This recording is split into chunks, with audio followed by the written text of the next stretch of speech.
Continuing with the next step, there is your literature survey, which is considered to be one of the important step of your project as well as your thesis. Okay?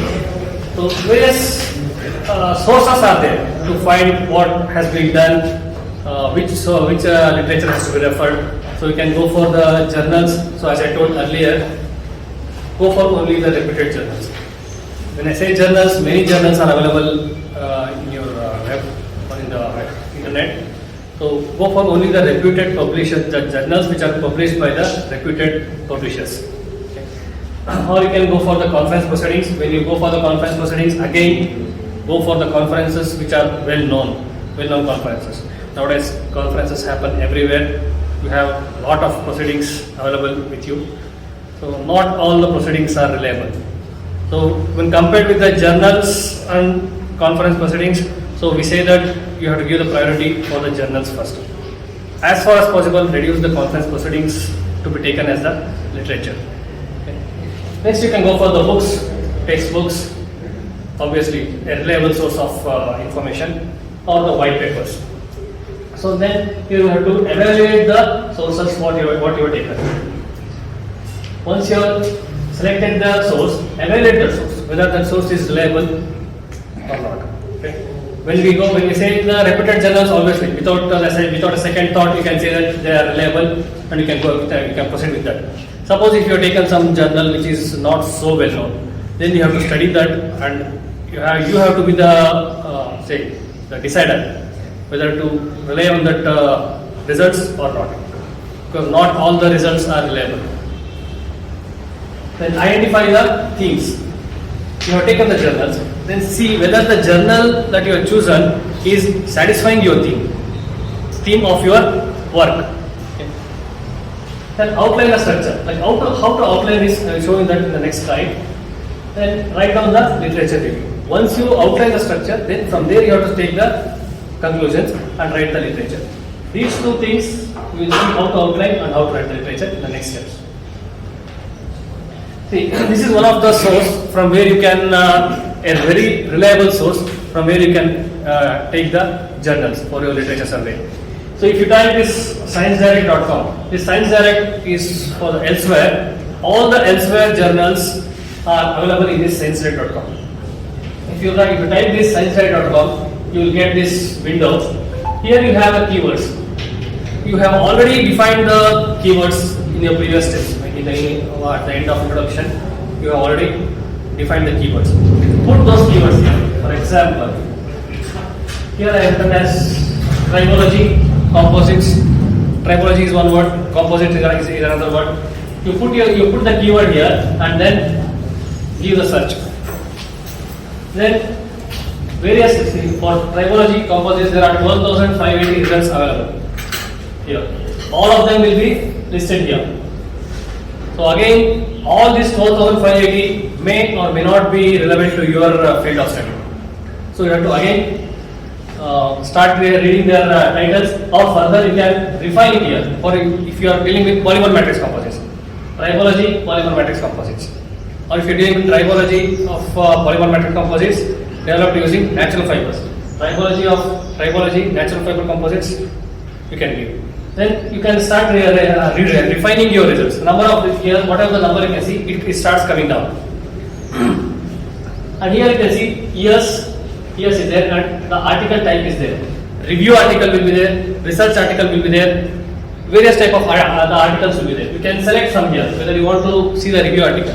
Review article is like if I want to write a review paper, I will go and search like this. Some 200 to 300 papers related to my field where I am working. I will take the conclusions from each and every paper. I will summarize it, and I will find the gap of all those 200 papers. From those 200 papers, I will study them. At the end, I will find a gap, and I will write my own conclusions and present it. That is the review paper. Here, I am not doing any work. I am not doing any experimentation. I am not developing any composite, but I am seeing what others have done. I am taking the conclusions from them, and I am finding these are the conclusions from the other people, but this is the particular field where the gap still exists, so that someone else can start working on that. So that kind of article you call it as a review article. Research article is you work on that, you have the conclusions, you have the results, then you present that. Whatever you do regularly, do the work, write the thesis, right? If you convert that thesis into a paper, that will be your research article. And here you will be having from the years. So better if you are writing a thesis today, okay, this is 2022. It's better to search only for the papers 5 years back from now onwards. Means like from 2017. Don't start, or as far as possible, avoid taking papers 5 years older, like 2012, 10. So if that paper is very important for your work, or some major conclusion is there from that paper, you can take that. It's not a hard and fast rule that you should not take it. You can take it, but let it be, most of the papers be from for past 5 years. Then you can fix it here. You can tick 2022, 21, 20, 18, 19, 17. If you tick that, then you will get only the papers which are in that particular area or in that particular years only. Okay. Then you can download the paper. So how to do the research or the literature? Download any paper. Will you start, if you have some 10 papers for your major project or the final year, probably some 40 to 50 papers you will be having in your reference. Do you think that all the students will read those all 50 papers completely? Even when someone is writing a review paper, he will not read all those 300 or 200 papers completely. He will not read it. So the art of taking the content from a paper is, first you read the title of the paper. If you feel that the title is relevant to my area of study, continue further. If you don't feel that, keep it aside. Keep the paper aside. If you feel that it is relevant, then the next step is go for the abstract. You read the abstract. If you still feel that, okay, I can get something from this paper which can be useful for my work, go for the conclusions. Abstract and conclusions. If you read both abstract and conclusion, then you feel that if yes, this paper perfectly fits my area of study and I should go in depth with this paper, then start reading the paper. Otherwise, reject it. Okay. This is how you start eliminating the papers and selecting the papers.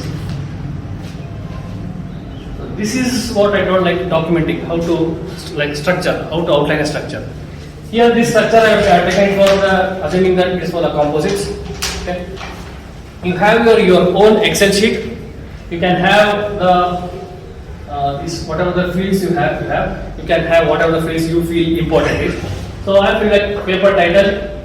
Whatever the paper I have downloaded, then from there I will take I will put the title here. Who are the authors? What is the journal name? In which year it got published? And since I am talking about the composites, I will say that what is the fiber used and what is the matrix used. In that particular paper, I will take out what is the fiber used and what is the matrix used. What type of testing is carried out. If you are dealing with tribology, if your work is related to tribology, here you can write the 2-body, 3-body, slurry erosion or pin on disc. What kind of testing is carried out and what are the major results. The major results, don't just copy and paste it. You read the results and discussions, understand it and take the major results, whatever you feel that this result is very important for this particular study. That result you take it out and put it here in your own words. And here conclusion is not the conclusion that is there in the paper. This is the conclusion that you have to write in your own words about that paper. What is your conclusion about that paper? This you have to write it here. So once you do this for all 50 papers, you will be having all the stuff that you need to write the literature survey. Once you have all these things, you can just copy the conclusion from here, put it in your literature survey. Next paragraph, second paper, put it in your literature survey. So if you're writing this one in your first paragraph, at the end of first paragraph, you have to cite this paper. Whatever the paper title is there, the citations, like bracket 1 that you put, right? And in the reference, 1 means this paper should be there. The paper title, author, everything according to the particular format. So different institutes use different formats. So according to that, you should get the references. It should be there. This is very important to have a Excel sheet. And the last column. This last column, if you are doing it properly, your literature survey chapter will be finished here itself. You can just copy and paste it there. Clear? Again, the purpose why do we do the literature survey? To have some background information like what has been carried out already previously, what has been carried out, or to identify the gaps, or what is the importance of the particular study. So if we study like what has been carried out earlier, we will come to know like what is yet to be done. What is yet to be done is nothing but your research gap. Once you have the research gap, you have a problem statement in your hand. Okay? To do all these things, we do the literature survey. Once you have a research gap, you have a space for the further study. Okay. Next is introduction is done, literature survey is done. Next is material, we call it as materials and methods or methodology section.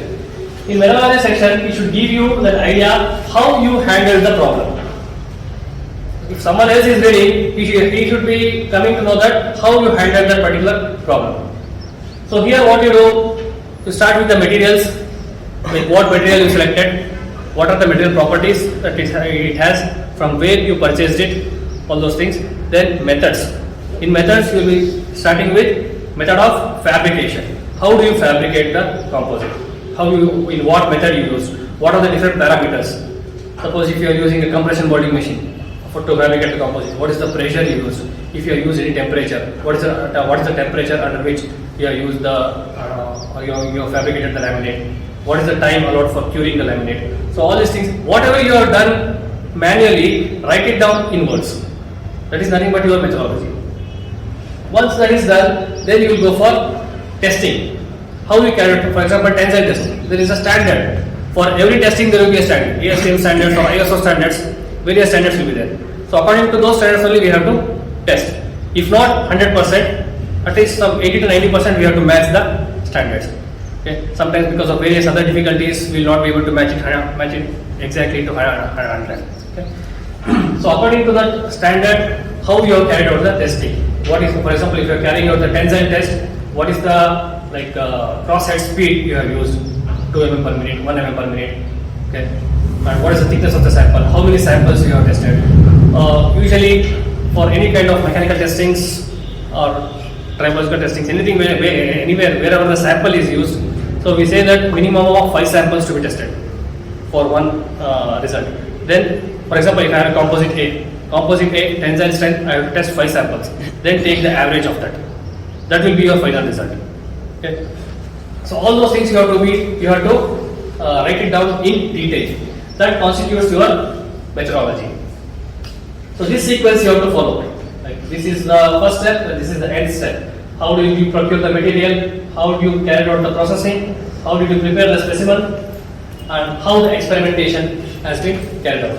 Suppose if you are dealing with something like say coding, if your project is on coding, then you have developed some codes. Okay. If the code is very long, don't or any kind of code, don't include that in the methodology. You can say that the coding has been provided as an appendix data. At the end of your thesis, have a section called appendix. There you give the code. And here you should not discuss any results or discussions. It is only a methodology section where you are telling how the tests have been carried out. You are still not come to results and discussions. So don't discuss any result and discussions here. Clear? So anything else? Okay, this one. Encourage reproducibility of results, experiments and procedures. So this means that you have to give all the details in your methodology section, so that if I want to reproduce the test what you have done some let's say the wear characterization, all the details should be there here, so that by looking or by reading your thesis I should be able to reproduce your test. Okay, reproduce your test means I should be able to do the test exactly in a similar way what you have done, and my results and your results, if not 100%, there should be some matching between the results. That we call it as the reproducibility. Okay. You should always encourage reproducibility. Then only we can say that that particular work is genuine. If whatever you have done, if I can reproduce it, yes, then the work is genuine. If I am not able to reproduce it, or if someone else is not able to reproduce what you have done, then there exists a question mark about your work. There is some game you have played there. That's what the impression the reader gets. Okay. Don't include more texts in methodology. Be concise, and wherever it is possible, you illustrate with the help of these flow charts or algorithms or figures or tables. Use them more.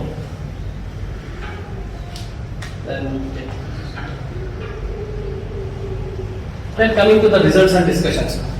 Okay, this is called as a true battle. This is because this is where you are going to justify your work. Okay, someone else might not. So you may put something in front of him as a result. Someone else might not agree with it. If he puts back a question to you, you should be able to explain back to that. So here you should be having all the logical reasoning, critical reasoning, everything should be there. You should have along with the results. It's not just saying that the tensile strength of composite is found to be 15 MPa. Why it is 15 MPa? If you just say that the tensile strength of composite is 15 MPa, I may ask why it is 15 MPa? Why not 20 MPa? Why of the if the trend composite A, composite B, C, D, you have 4 different composites. If the tensile strength is increasing up to C and for D it is decreasing, you have to tell why at C it is maximum and why at composite D it is minimum. For example, if you are using some fillers for the composites at a different percentage, 10%, 20%, 30%, 40%, fillers we are using. 10%, 20%, 30% it can increase.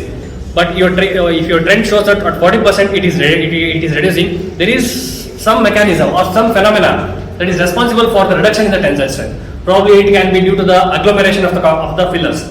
The agglomeration is like fillers will come and join together, they will not distribute properly, or improper wetting of the fillers. So there can be different phenomena that you can observe by the SEM images. There are various other mechanisms, okay, depending upon whatever the tests you are carried out. If you are going for the tribological study also, like different wear patterns you will get. Why this pattern is varying, why here it is smooth and why in the other composite it is rough. If you observe the fractured specimen or the specimen that is subjected to testing, you will come to know the reason behind that. And to understand the reason behind that, you should be understanding the literature very well. If you read the literature thoroughly, you will be able to understand why this is happening with my composite. If you just put the composite to testing and get it back, you will not be able to say anything about it, about the results. You should be knowing the mechanisms, you should be knowing the theory behind that, why it is happening so. What will happen when this is added? What will happen when this particular condition is there? So all these things you should be knowing. Once you know all these things, then only you can write the results and discussions. Okay. So this result and discussion, it is an outcome of your own study. You are not writing the results and discussions for someone else. Whatever the study you have done, you are writing the results and discussion for your own study. So you start putting the questions for yourself. Tensile strength of particular thing is say increasing. You put a question, why it is increasing? So you start finding an answer for that. You say tensile strength of composite A is increasing. Then you have put a question, you have found an answer. After that, you write that answer. This is due to the fact that probably these things would have happened. Or if you have some literature in support of your conclusion, put that literature also. This is in accordance. This result is in accordance with the literature. Say 1 or 2 or 3. Some other person who has done it. He would have also got the similar trend, increasing and then decreasing, and he would have given some justification for that. This is because of this. Probably the same justification might hold good for your study also. You take that reference, put it there. Reinforce the discussion through the results. Like it's not just only presenting the results. For each and every result, you have to discuss. For every result, you discuss why you are getting that particular result. Then only your thesis or your paper will be completed with minimal questions. Otherwise, if you just put the results for every result, you definitely start expecting the question like why. The person who is reading it or person who is listening to you, he will ask you why. Okay. So segregation of the results and proper presentation is much needed. You have to segregate the results appropriately. Suppose if you are doing the physical characterization and then the mechanical characterization, the results pertaining to physical characterization like water absorption, density test, void content test, these are all the physical properties. So put them under one group. Then tensile strength, compression, flexural, impact strength, these are all the mechanical properties. Put them in the second group. Okay, properly segregate. Don't like just say water absorption, then come for tensile strength, then come for compression strength, and then go for void content. Don't mix them up. So you should have a proper reasoning. For proper reasoning, you need to do a critical analysis. You have to validate your results with the others, and then you have to compare also. Okay, all these things. If you do all these things, your results and discussion will be completed. And what you should not do, don't duplicate the results. You have told the results at the initial part. You have told the tensile about you discussed about the tensile strength. Again at the end, don't again discuss it. Just like a duplication. Okay? And don't avoid any data. Whatever data you have got, present it. There is nothing hiding here. Okay? If you are hiding something, then something wrong with you or with your work. That's not an ethical way. Okay? Don't hide the data, and as far as possible, not as far as possible, 100% be transparent. What you have done, what you have got, present it, and with a justification. So, in the discussions, what you need to have in the first paragraph, what it is all about. What you are going to discuss. You tell what you are going to discuss, and what are the aims you are going to address. You tell that. Then advantages and limitations of the method what you have proposed. You can tell that. Then address how the results support your method. You have got some results. How the results are connected to your methods. Say hand layup and compression molding are two different methods of fabricating the composite. If I fabricate with hand layup and then the compression molding, can I expect the same tensile strength? I cannot expect the tensile strength. Obviously, the composite which I fabricated through hand layup will be less. This is because of the method that we have adopted. Compression molding is much more superior method compared to hand molding or hand covering. This one. Okay. So because of that, you say that this result is because of this method. Okay. You try to relate the method as well as the result. And what is the physical significance of that? If there is any physical significance of that, try to address that also. And you can say at the end, future scope. This is for your juniors or others to carry out the work.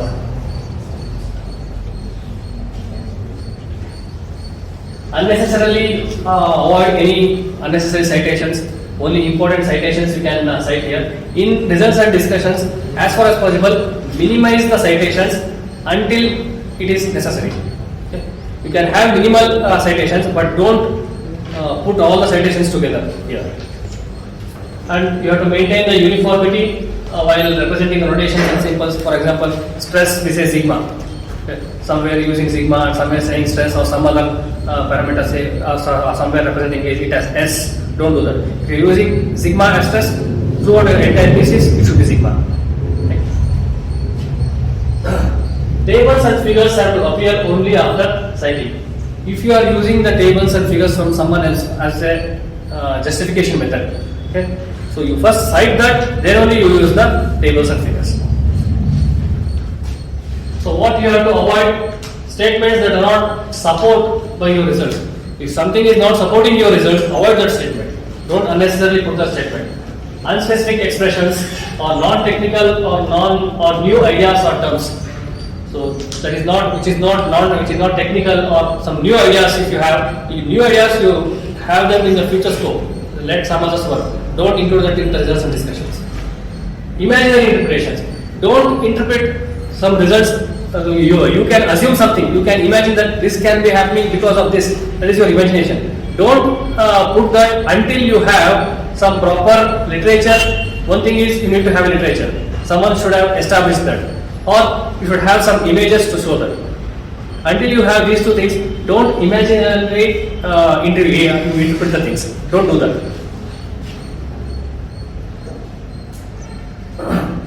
So for the good interpretations, three priorities are there to carry out the good interpretations. One is you need to ask whether your main question is answered.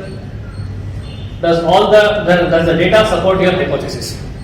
Your main question is something like objectives you have fixed. Is your main objective answered? and then you have to see whatever the data you have, is it supporting your hypothesis, what you had at the beginning. Then in the second priority, you need to see, are there any discrepancies in the result?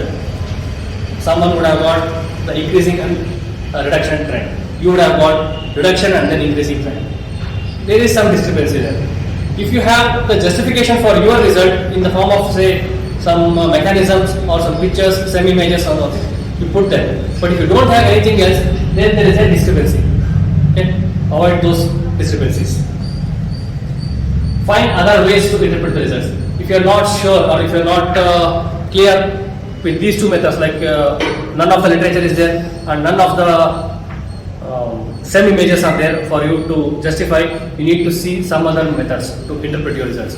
That you need to brainstorm, dig out and then see. Because the approach will be different for different cases. Okay. Usually with these two things you will get the supports. From literature or from the images you will get the support. Rare cases, if you don't have that, you need to brainstorm and then find out the way. And in the third priority, you will see, is there any new thing in your work that you have done, and then what is the future scope. At the end, conclusions. Okay, we come to the conclusions. It's a top-down approach here. We start from the judging of the section. Here you list the merits and novelty of your work. You see what is the you represent, what is the significant outcome, and you just ask yourself whether your hypothesis is successful. If you are satisfied with all these things, go for the next one. Avoid these mistakes. These are the mistakes to be avoided. So what people do is, whatever they have in abstract, the same thing will be copied to the conclusions. Abstract and conclusions are two different sections. In conclusions, you need to have some detailed discussions. Again, here it is a quantitative, not qualitative. In abstract only, you will list only the major quantitative results. Here, all the results should be quantitative. Listing of all the outcomes, not necessary to list like very minute things also. You need not list it here. Whatever the objective, you have fixed the objectives, right? Only you can treat the objectives as your questions, and only the answers for those questions can be included in the abstract. Then go for the refinement, give the scientific justification wherever it is needed, and interpret only the main results. And also you can say at the end, last 1 or 2 lines of your conclusion, you can say what is your key finding, what is the application of the particular work you have done in terms of engineering application, where you can apply that, and what is the future scope. With this you can wrap up your conclusions. This is again whatever we discussed earlier, the same thing is being represented here. So this is about the entire execution of the work as well as the report writing, how you have to write the report, what you should do and what you should not. Okay. If you have any doubts still here, you can have it quickly. Anything? Clear with everything. So I think this time your faculties will not have the headache of correcting your thesis. Everything will be fine. Okay, fine. We will go ahead. Next we will see the presentation skills. Once you have done your work, you have prepared a thesis, the next step is you will be submitting your thesis. Next you will be having your Viva examination. Or you will be preparing a paper, you will be going for presentation as in a conference. Okay? So how to present? Like what are the things that you need to incorporate for your presentation and what you should avoid. So I will just go fast from here. So most of the people read this sentence. Like after violent death, most people fear public speaking more than anything else in life. After death, speaking in public life is the most difficult thing for the people. But it's for everyone, including me. It always comes with practice, and as and when you grow old with your experience, it comes. Keep one thing in mind, that no one is perfect. Everyone has flaws in them, everyone has things to learn. Okay? So whatever you know, just go and present it fearlessly. Okay? Even if you get some questions, if you have the answer, answer it. Else, don't tell that I don't know. Tell them that as of now I don't know it, but definitely I will go and search for it and I'll come back to you. Okay. So first, before going for the presentation, you need to do the planning. So what you need to do, like you need to see what you're going to talk there. Okay. What is the purpose of your talk? To whom you are going to deliver? What are your audience sector? Okay. What you need to convey to them? Okay. You need to be clear about all these things. Then prepare the presentation accordingly. Before going directly on the stage, you practice yourself. Initially, during the initials, unless you are you're continuously a regular speaker. Okay. Initially, you may need some practice. You can go in front of the mirror, practice yourself. Okay. 1 or 2 times you will laugh at your own. When you go stand in front of the mirror, definitely you will laugh. But that's all the process. You have to go through all those things. Okay. Practice it and then see whether any revision is needed, any modifications are needed. So get them and then go in front of the audience. And also record the time. Whatever time you are taking, you record it. So you'll be coming to know like how much duration you are taking for the presentation. Like when you are in front of the people, tell the people what you are going to say. Like in the planning of the presentation, we told like contents. This is the presentation will flow like, right? So you initially tell them that this is how, or these are all the things we are going to talk or discuss now. Then you tell them, which means like you tell those things in detail. Like section wise we discuss, that is tell them. Then tell them what you said. At the end, you just give a conclusion of what all you have discussed. Okay. So techniques, the pace of the delivery, it can vary. Don't always keep the same pace. You can vary the pace or the tone. Okay. Style also, like don't just stand at the same place and then deliver, or just don't like it's not you are not a nursery kids. Okay. So you can have different styles, and you all make sure that you are looking at the audience. Okay. Vary the pitch. You have a pitch. You will be having a big stage. You make use of the space. Move around. Use the properties here. So, use the properties, but don't overdo it. Properties in the sense like you can use the pictures or tables, some animations, videos, but don't use the things for extensively. Okay. Give a break between. Okay. And as far as possible, don't write everything. Whatever usually what you do in presentation is you will be having the soft copy of your report on one tab. Your presentation will be on the other tab. Copy paste. Introduction. Copy the introduction, paste it. Copy, paste it. That's what you do. Don't do that.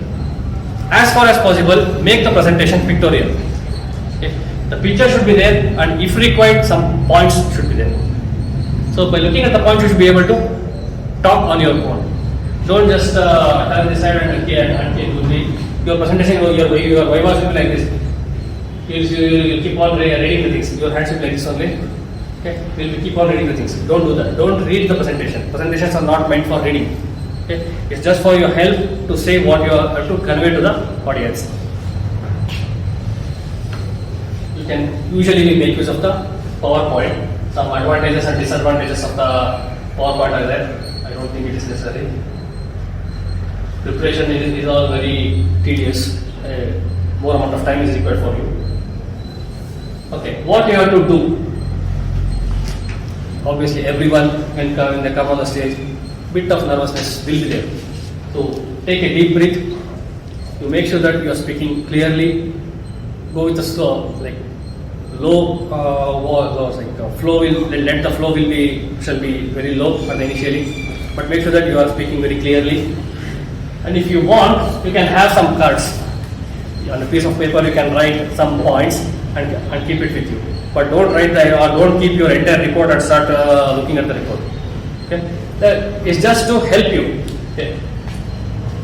It's not only for the presentation. Everywhere, keep smiling.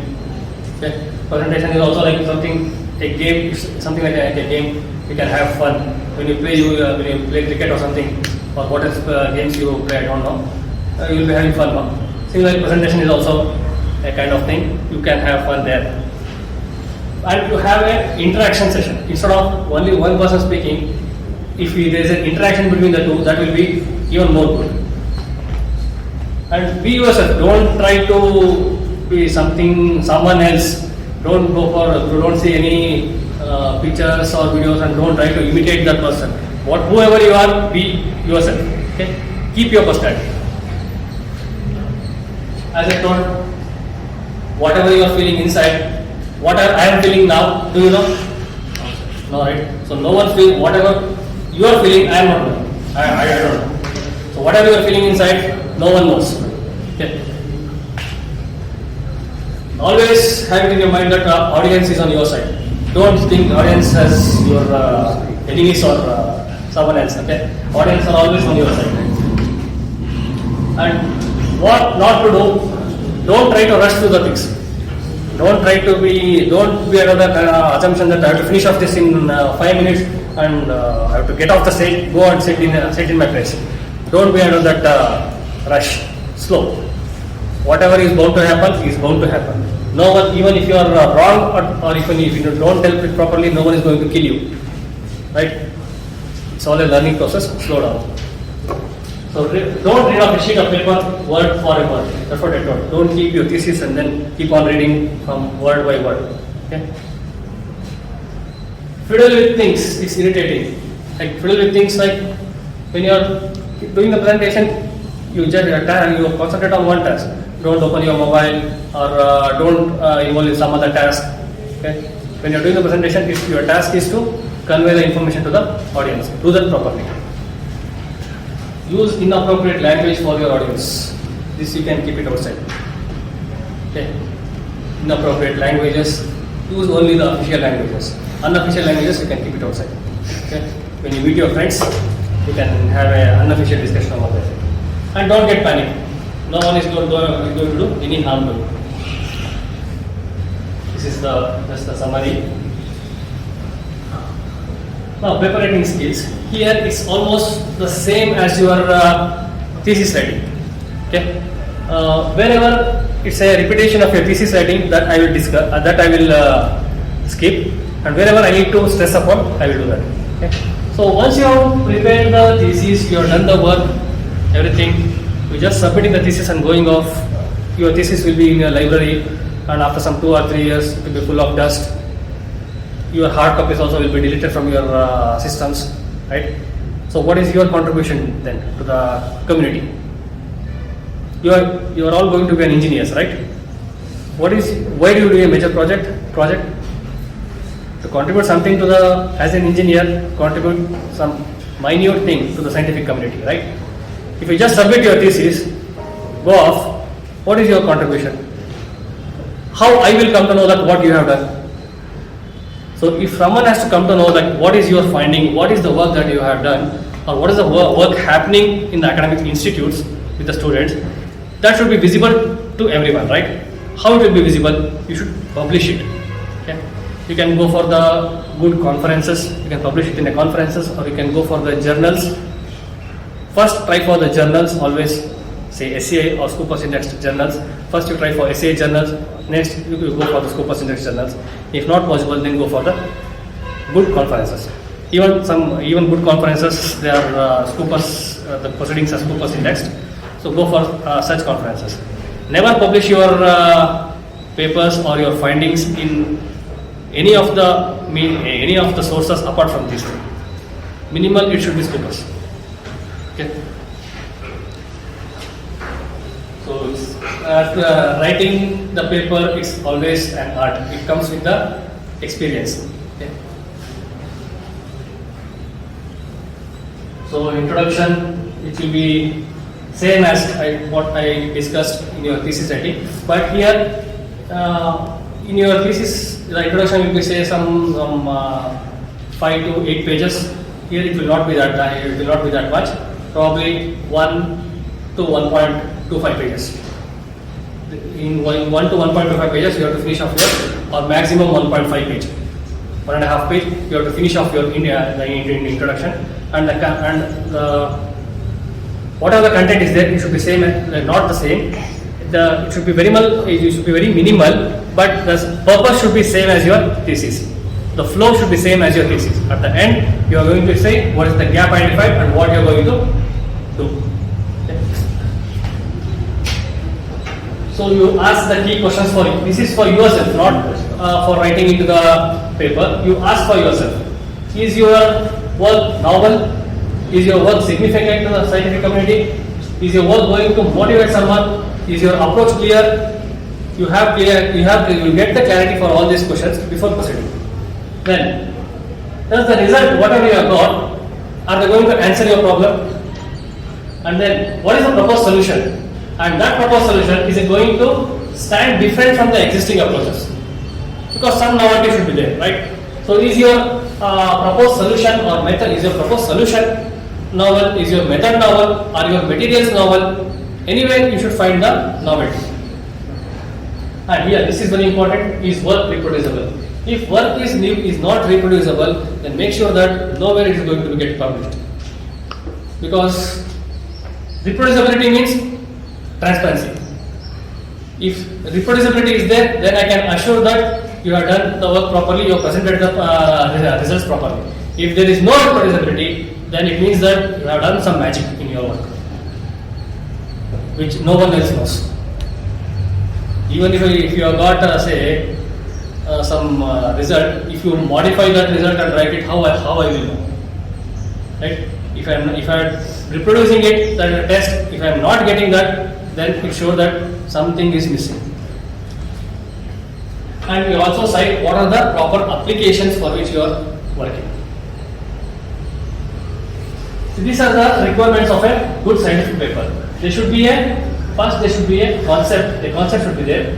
So, is your concept of interest to someone? Okay.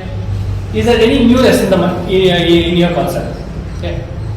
Then, structure. So, in structure, how efficiently you present the optimum data, not all the data. You are not going to present all the data in the paper. Optimal data you are going to present, and how efficiently you are going to publish it. Because your thesis will be say some 50 to, anywhere between 50 to 80 pages. But your paper cannot be 50 to 80 pages, maximum 10 pages, 10 to 12 pages. Okay. You have to concise that 50 to 80 pages report into 10 to 12 pages paper. So for that, you should be able to represent the data very efficiently. And for that, you have to organize them properly, and proper sequencing of the flow of the paper is very much important. Then how do you write the paper? How efficiently you are going to analyze the data, and how convincing your presentation is. Presentation in the form of a paper. How efficiently you are presenting your data, that also matters. So you should take care of all these three things while writing the paper. Again here, what there should be originality and significance. That will be the main reason for publication. What someone else has done, if you are repeating the same thing and going to publish it, no one will accept it. If there is something new that you have found out, then that becomes the reason for your publication. Okay? That you are contributing to the community. There should be a novelty, and also there should be importance of the problem what you are dealing with. Then in the motivation and the methodology, whatever the approach you are adopting to your methodology, is there any novelty in the method, or do you have any new method adopted or new method incorporated? Then comes the data analysis. How do you operate the data with the reasoning? It's not just only presenting the data. Okay, you should be giving the justification for the presented data. It's always data along with the justification. That is very much important. So what we see in the thesis of a student nowadays is they will be presenting only the data. There will not be a reason like why they have got that result. Only the number they will present. Anyway, looking at the graph, I can see that. I can see it. There will be a tensile strength of 30 MPa. He will say that the composite has a tensile strength of 30 MPa. Fine, but why? Why does the 30 MPa, and why not the next one has not increased? Why it has decreased? That why becomes very much important. Then you should be having a critical literature review. So you should appreciate the work what others have done. From their work, you should find the gap. And also you have to emphasize on your objectives. What are the objectives you have worked or you have set up for your work? You have to emphasize on that.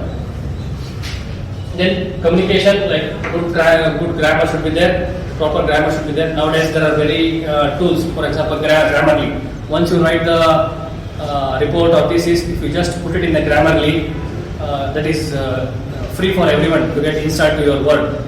If you just put it in the Grammarly and check it, it will correct all the things. The grammatical corrections it will check, but not the scientific things. So scientific things you have to do the corrections. As I told, different forms of article, research article, review article, tutorial article, case article, other article. So forget about the remaining all the bottom four articles. Okay. So to write a review article, you need a lot of experience. Okay. That is ruled out. You can only concentrate on the research article. Whatever the work you do, whatever the projects you do, you can convert them into research article, provided it has some novelty in it. Not all the works can be converted into articles. Okay.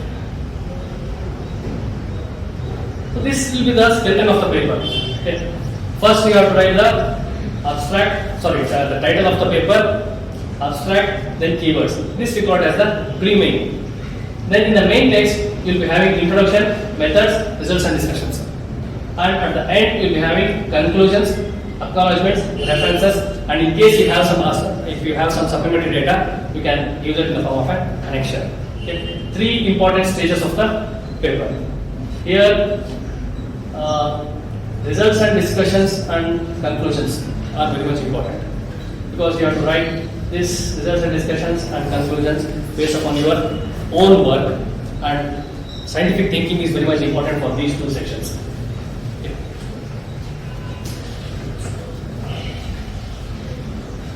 Next, for the title, don't give a very elaborative running title, a long title. Don't think that you have a long title that is very informative. Okay. Limit it as short as possible. Probably in 2 lines. Maximum in 2 lines your title should be finished off. Okay.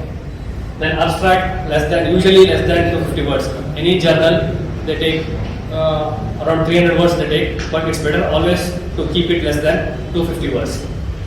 And it should be a single paragraph. And in the thesis setting, we are told like what all should be there in the abstract. Then introduction, I told maximum 1.5 pages. Whatever the introduction you have done in your thesis, some 8 to 10 pages, but compress them for 1.5 pages.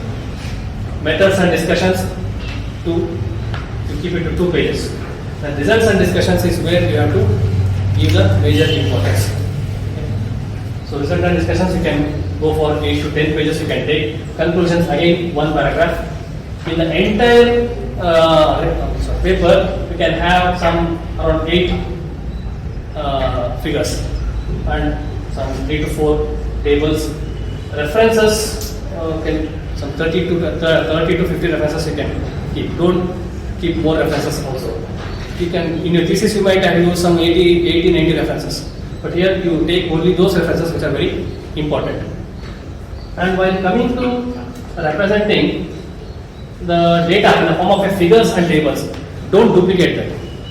You may have a table where you are representing the composite A, B, C, D. Here tensile strength, compression strength, flexural strength, impact strength. You will be representing it in the form of a table. Again, when you go for the results and discussion, you will have the for composite A, B, C, D, tensile strength 1 picture, compression strength for comparison 1 picture. Don't do that. Okay?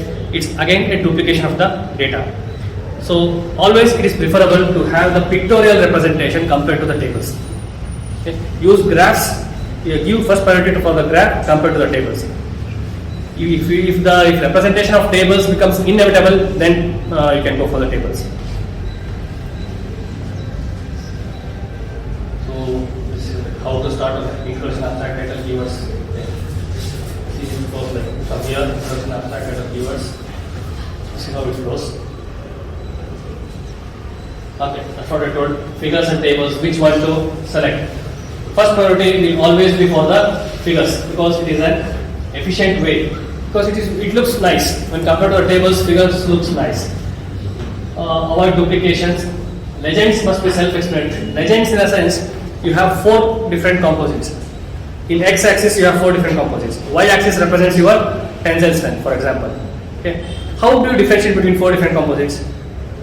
you are plotting, for example, you say that you are plotting a bar chart. Okay. So for each bar, give different colors. Colors representation in the form of colors is what we call it as a legend. Okay. That will differentiate for our composite A, B, C, and D. Avoid crowded plots. Let the plots be spacious. Let the plots be spacious. Okay. Don't club them together. It should not look very clumsy.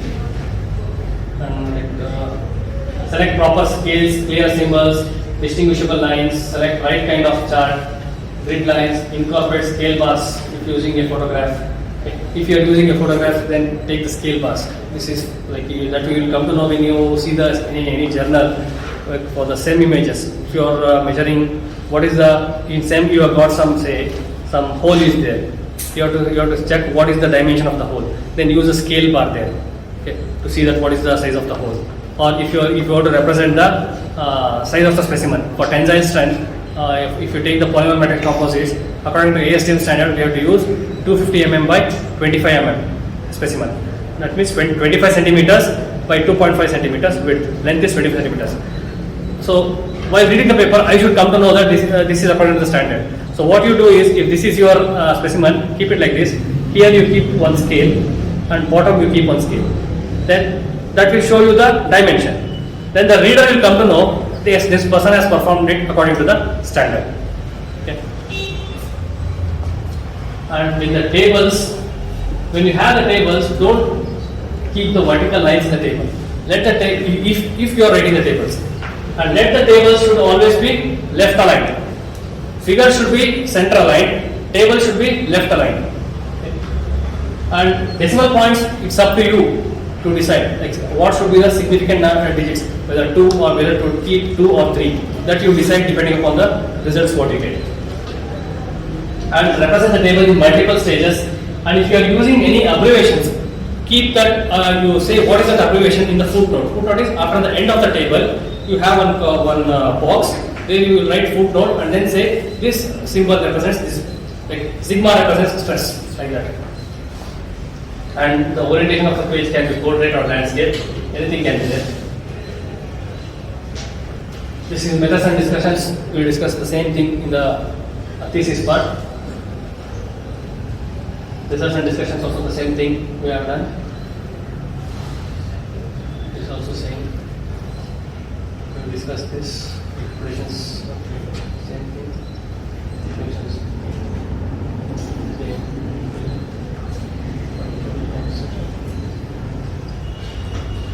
Okay.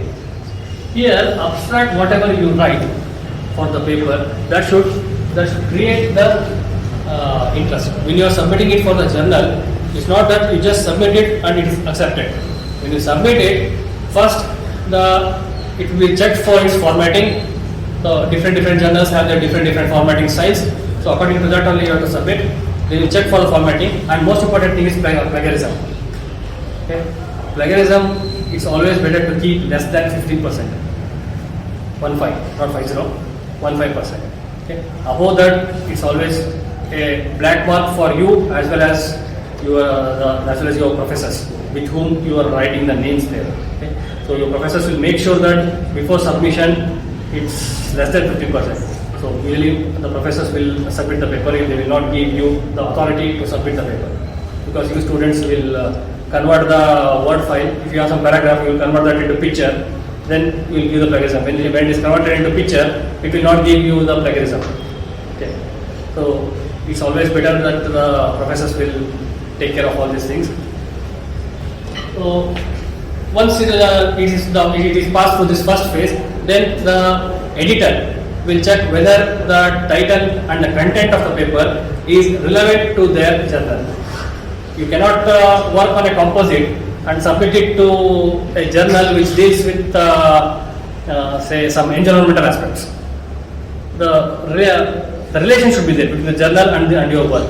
Okay? You will see if that is satisfying, then they will send it to reviewers, unknown reviewers. You will be not knowing who is going to check your paper. Okay? It will be 2, 3 reviewers. Sometimes it will be 2, sometimes it will be 3 reviewers. So they will go through all your paper, like content, grammar, scientific results, justifications, novelty, all these things will be checked. So to start, if they say this paper can be accepted, then only your paper will be accepted. If they say that this paper cannot be accepted, then no, your paper will be sent back to you saying that your paper is not so good, is not accepted and is rejected. To satisfy them, to say to get a positive review or decision, you need to attract the readers. You need to have a proper summary, okay, of your entire work and avoid the abbreviations as far as possible. Keep everything in full form only. So you give them the glimpse of whatever the work you have done, what is the methodology of work, and most importantly, what is the new result that you have obtained. New result is nothing but like what you have, what is called as a novelty, which everyone will be interested in. Then you, while giving the keywords, after abstract you have to give the keywords. So you give the keywords such that it is helpful for indexing, and also it should be helpful for searching. And give most prominent keywords or most important keywords. Then title is usually you write the title and start writing the paper, but don't do that. Write the paper first, then think of the title afterwards. At the end, you can think of the title. So to fix up the title, you can again do some literature survey. You can see what other people have in the same field have given the title. You can give some catchy title for your paper. It's just like the naming ceremony. For a child, we always see for the trendy names, right? Similarly, for the paper, also paper is also your child. You have to give the trendy names for your paper. And at the end, when you have some acknowledgement in the acknowledgement section, whom you can acknowledge? You can acknowledge the people or the organization who have helped you to carry out the work. Help in the sense, it can be in the form of like providing the facility, testing facility, fabrication facility, or giving some raw materials, or funding, like monetary benefits, monetary something they have given you. So those people you can put them in the acknowledgement. Okay. See, there is a difference between naming the people in the title and naming the people in the acknowledgement. Okay. Those who have helped you in these things, like providing facility or like monetary benefits, all those things, you have to name them in the acknowledgement. In the title, after title, whatever you say the names, that's called as the authors. Okay. Authors should be only those people who have directly involved in the work. Okay. Involved and guided scientifically. If 4 people in a project have worked and guide has guided them scientifically to write the report and to discuss like why this result is coming, why that result is coming and all, then the authors list should contain 4 people name and guide. Okay. The order, it's up to you and the guide to decide, but only these 4 plus 1 should be the authors. Those who have helped you here in providing the facility, they cannot become the authors. There is a lot of difference between the name given in the authors and the name given in the acknowledgement. So in the references, you acknowledge the source, and whatever the mistakes you need to avoid over references. So keep the references as minimal as possible. Self citations. For example, if you have done your work, you have some 3-4 papers. Don't cite your own papers in the paper what you are writing. When citations from the same region, let the citations be from the different region, like from India or Asian, India, China, Japan. 2 from India, 3 from China, 4 from Japan, some 5 from USA, from different regions, so that the person will come to know that you have gone through the various sources for collection of the literature. And also avoid citing unpublished work. There can be some work which are unpublished. Some thesis is there in your library, which is not published. You have taken that as a reference, but you are not. There is no room for you to give it as a reference. You have to avoid that, because if you refer that, if you put it as a reference, If someone wants to see what is there in that, there is no option.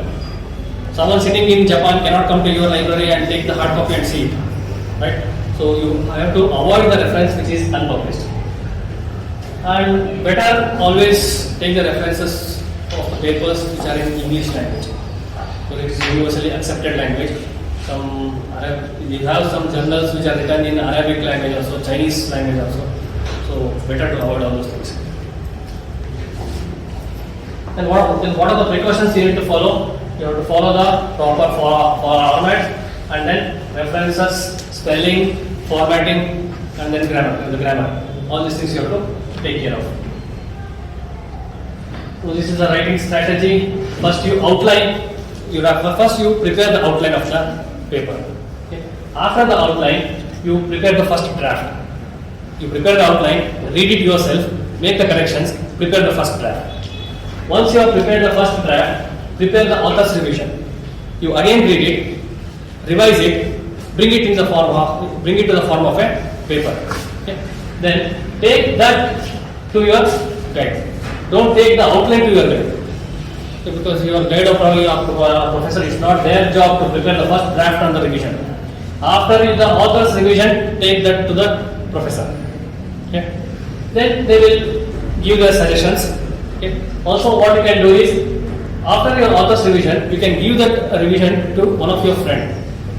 Okay. Because what our own mistakes we will not be able to identify, but others will be able to identify those mistakes. So give that to your friend, and ask him or her to correct it. Take their corrections. Then take it to your professor. Okay. Then they will give some suggestions. Incorporate those suggestions. Then that will be your final proof. Okay. Final proof of your paper. So there should be a clarity for writing the paper. Whatever the quality of your research, the quality of your research work may be very high, but if you are not writing it with good clarity, the person who is going to read it, he will not be convinced. So again, readability and be specific. Don't write stories. Be specific about your work. So what are the claims you are going to make in your paper? Like, this is what I am claiming, this is the result I am giving you. So you have to support your claim, and for that you can use the equations, you can use the references from other sources, or go by the facts. Facts in the sense like the facts will be available for you in the textbooks. Okay. There are some established mechanisms or methodologies will be there. Go by that. And you have to always use fewer numbers, so avoid unnecessary dragging of the words. And repetitively, don't use any words. You'll be having synonyms, use the synonyms instead.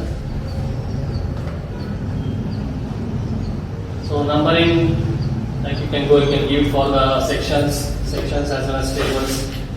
And for the figures, the number should be below the figure. For table, it should be above the table. And maximum you can use up to 3 levels. Say introduction 1, then 1.1, 1.1.1. Not beyond that, not 1.1.1.1. Don't go for the 4th level. Only up to 3rd level you can use.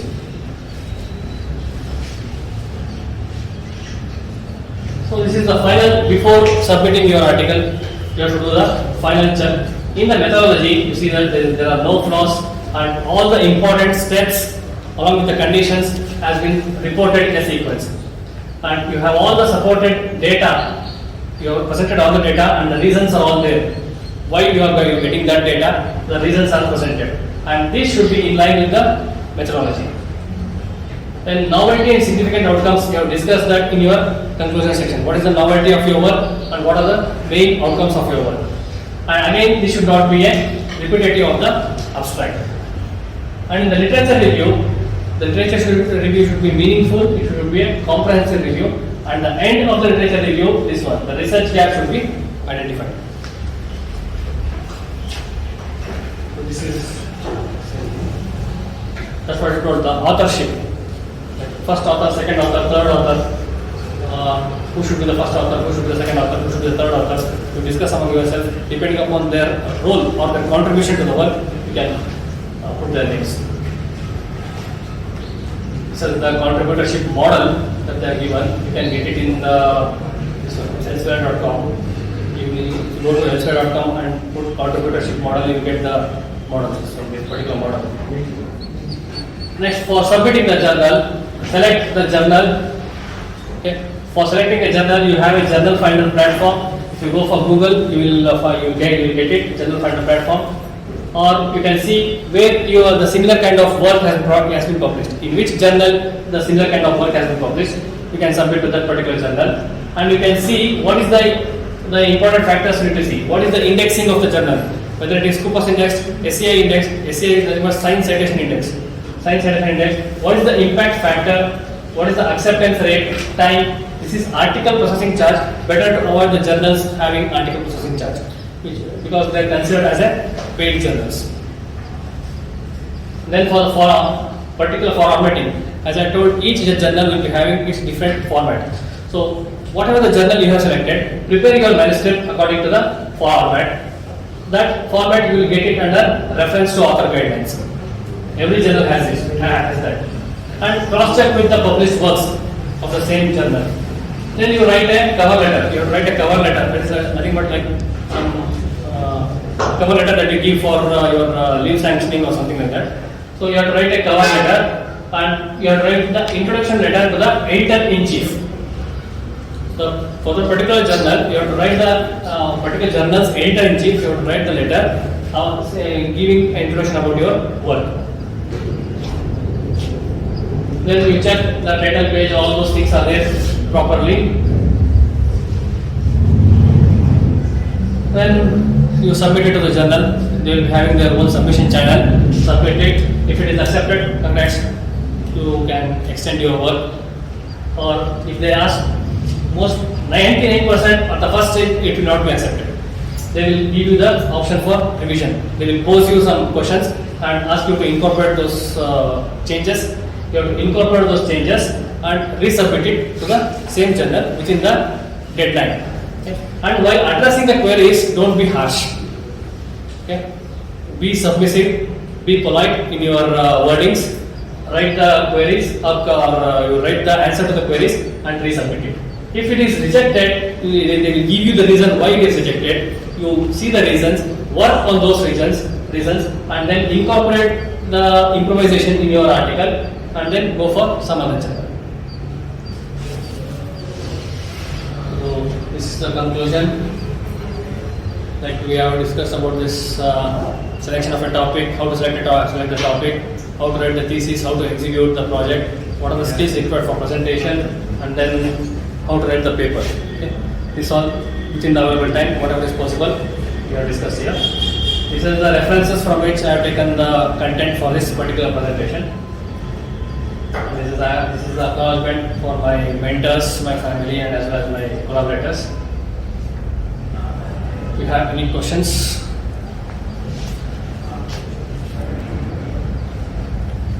No.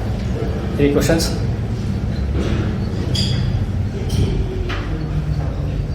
No questions. Okay, everyone is clear. So probably everyone will. Yes.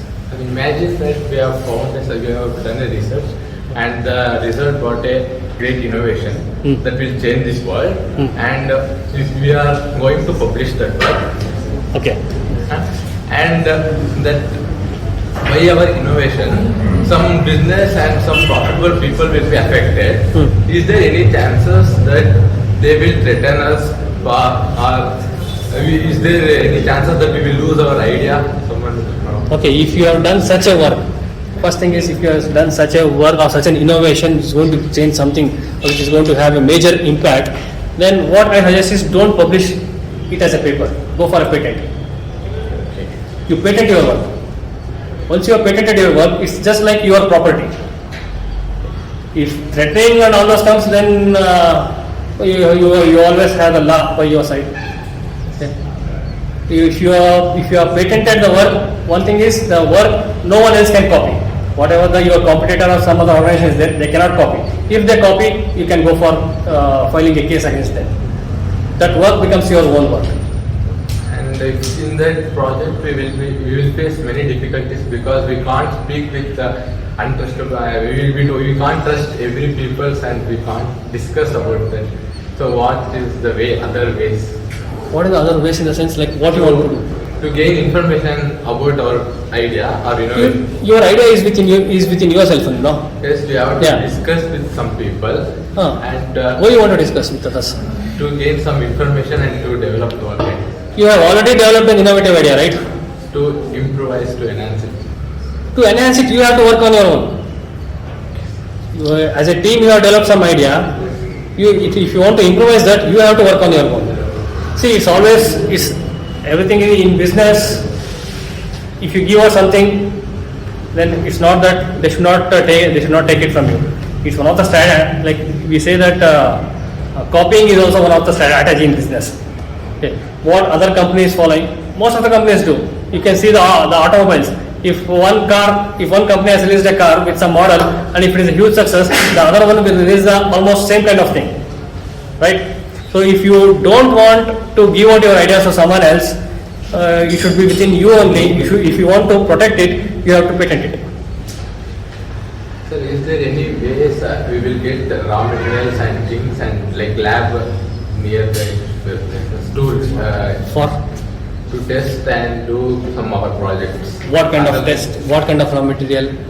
So we say something like we are developing a new engine and we need some raw materials or we need to test it and is there any other labs like some?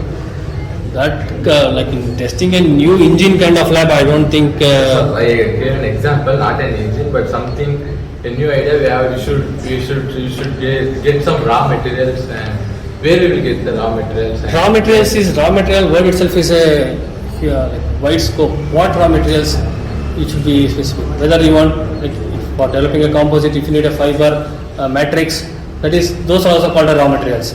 Or for developing an engine. Whatever you say, like the iron, steel, those are also the raw materials. Many research and we will fail in many projects, sir. So is there any particular place that we can do trials and they will support us and we can repeat it? Because if we do in personal with our existing cost of price, and it will cost us a lot because we will fail in many things and we can't. So one thing. If you, for example, your example only, the engine, if you want to test the engine kind of thing, you have to probably go for the factory where or the industry who are developing the engines. They will give you permission. How? You have to take the help of your institute. Probably you can take the letter from here, and again it's left to them whether they are going to allow you or not. It's again between the main decision makers are the industries. They may or they may not. Because you say if we fail again and again, it's a lot of cost for us. Even if you do the same thing there, who will bear the cost? Industry. Why do they bear the cost for you? Sir, I think I thought there is something government or organization in science community they will help. He's talking about funding, sir. Funding like KSCST is there. They will give you a little amount of fund to execute a project, but not the repetitive one. Three things are also lack of security, lack of money, and lack of information for this. Two things I got answered, but the lack of money is little bit answered. Lack of money, probably if I had, I would have given you the funding, but money is one thing. If you want the government funding, KSCST, one organization is there. There you can try. They have some schemes, or you can explore whether your institute has any such kind of schemes. Probably your coordinators or someone who can answer that. Security, if you want security, you have to, for your idea, not for you. For your idea, if you want security, you can patent it. If you want security for yourself, you can go for police station and give a complaint from whom you have a threat. Or else you can keep bouncers.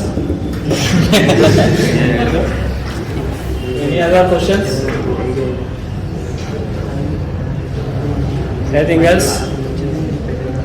If not, we will conclude here. Thanks for your kind attention. Sir, Yes. our student is having one question. Yes, sir. Whether idea can be patented. Yes, ideas can be patented.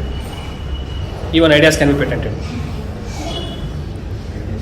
And there are various types of patents: Indian patent, American patent, German patent, Australian patent. Many things are there. In ideas also can be patented. Any other questions? Thank you.